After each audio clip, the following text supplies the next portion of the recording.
One of them also noticed my shirt as they were attempting to give the gentleman medical attention, and they decided that I was simply a demon in human form, and that I was there specifically to kill Gus.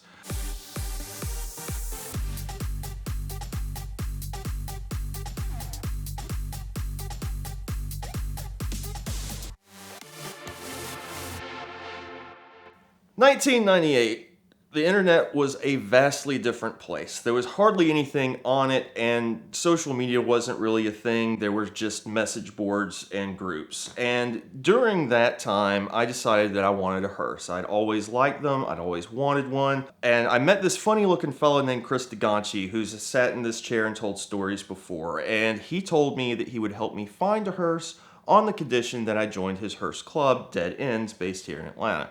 The Dead Ends Hearse Club and a club from Dallas and a club from Denver got together and started the National Hearse and Ambulance Association as an answer back to the PCS, which Chris has talked about on the show before. The PCS, Professional Car Society, are the ones that, as I believe Chris said, they're like Corvette owners that will argue over the minutia of like this screw isn't accurate, and they don't want you to carry caskets. They don't want you to have anything ghoulish, any skulls or anything like that on it. They just want to preserve the car as stock as possible as it was. National Hearse and Ambulance Association and Dead Ends are both like, oh, you like hearses? Come on. I found out after getting my first hearse that my grandfather had helped out at a funeral home years ago and had built toe pincher wooden caskets specifically for the Jewish community because they have funeral rules where they can't have nails in their caskets. And so he would build these wood peg caskets that go together. So he built me one that I carried in my car, and he built a second one that we used as a coffee table, or coffin table as it were. Since then, my mother, who is just as weird as me and is where I get it from, they have a casket in my parents' house that's a nice oak casket that a friend of mine who owned a funeral home gave to me because the lid had cracked so they couldn't sell it. And they have a replica body in it. It looks like a mummified corpse. They also have a baby casket that has a doll in it that Cracker Barrel sold. It was a replica of these porcelain dolls from the early 1900s that have 3 faces and a bonnet. There's a little wooden knob, and you turn the knob, and so one face is happy, one face is crying, and one face looks like it's asleep. But when we saw it in the store, I noted that the sleeping, it looked a little more puffed up and kind of angled down. So it kind of looked like the child was dead. My mom thought that was hysterical. She had just acquired this baby casket from a closed funeral home.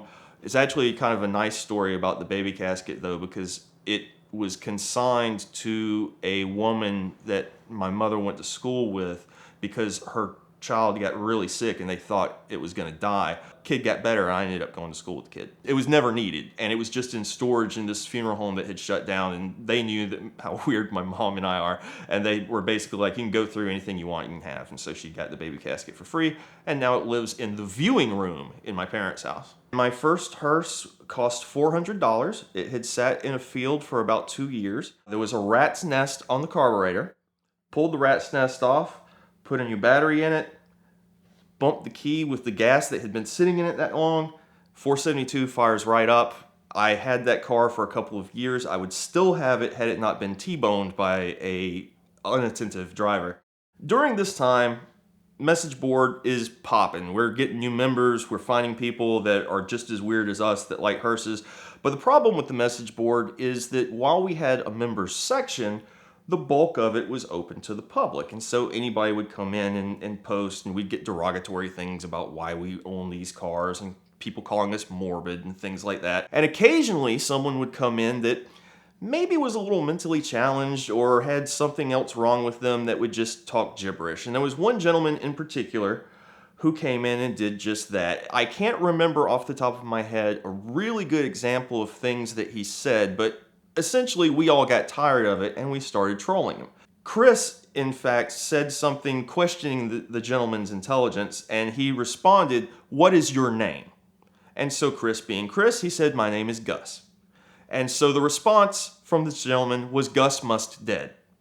We thought that was hysterical. We had shirts made. It's on the banner for the car club. It became our slogan for the longest time. We finally dropped it just because we had to explain the story of where it came about all the time. So flash forward to around 2003, 2004, somewhere around in there. I go to dine at a cafeteria that I rather enjoy because I like eating with elderly people. Because my grandfather used to take me there when I was a child. And it's S&S Cafeteria, and their headquarters actually is in Macon. So I go into S&S, and I'm wearing this shirt. I was on break at work. I get my food, and I sit down, and I'm enjoying my meal. I highly recommend the roast beef, particularly with the potatoes. It's just mwah. So I'm having my meal, and I look over, and there's an elderly gentleman who we catch eyes, and then he looks down at my shirt, and he looks panicked for a second, and he twitches a little bit, and he falls on the floor. Turns out he died. Turns out he was a regular. Turns out his name was Gus. The employees there are very, very religious, a lot of them, and one of them also noticed my shirt as they were attempting to give the gentleman medical attention, and they decided that I was simply a demon in human form, and that I was there specifically to kill Gus. Now, I should add that I was in a funeral car at the time, which probably didn't help my case because it's sort of one of those, if someone calls you a demon, it's sort of one of those things where if someone calls you racist, if your argument is no, I'm not, then that doesn't convince them at all. The police are called, and they arrive, and they question me for about 20 minutes about my shirt. What does it mean? Why do you have it? Why do you have this car? Were you trying to prank someone? Do you know Gus? Have you ever met Gus? Things of that nature. During the line of questioning, he thought for sure, and remembering this is the early 2000s, this is the time period when prank shows were kind of popular. It's obvious that I didn't have any camera equipment with me, but some people would just go out and do pranks to do them during this time period. So he was pretty convinced that that's what it was, that I had targeted this guy with this shirt specifically to mess with him, and then it ended up having horrific results. I never found out what the guy actually died of. I thought at the time it was a stroke, but I've since talked to a good friend of mine who's a doctor and said that the way I said that he reacted was not the way that you would react in a stroke. So I don't have any idea what happened. It was a sudden cardiac arrest or what. But whatever it is, he's no longer with us anymore, and so R.I.P. Gus. I did not go to Gus's funeral. I don't think I would have been invited or very welcome there, particularly if I showed up in a funeral car. Eventually, I was permanently banned from the establishment. I actually have a criminal trespass from S&S Cafeteria because of this shirt. Now, the footnote to that is I have been back since. I just haven't worn the shirt back. This month we've got our 2 best deals ever back from Glossit. We've got their DIY ceramic coating kit, which is a $210 value including their graphene ceramic coating plus a bottle of their ceramic detail spray, which makes the application so easy an idiot like me can do it in my own garage. That's a $210 value for just $69.99, or if free is the better price, you can get a bottle of their award-winning detail spray for free. Just pay the shipping and handling. We've had to limit that, so I don't know how many are left, but check the links in the description below and find out which you can get. Either way, you're going to get some great Glossit goodness.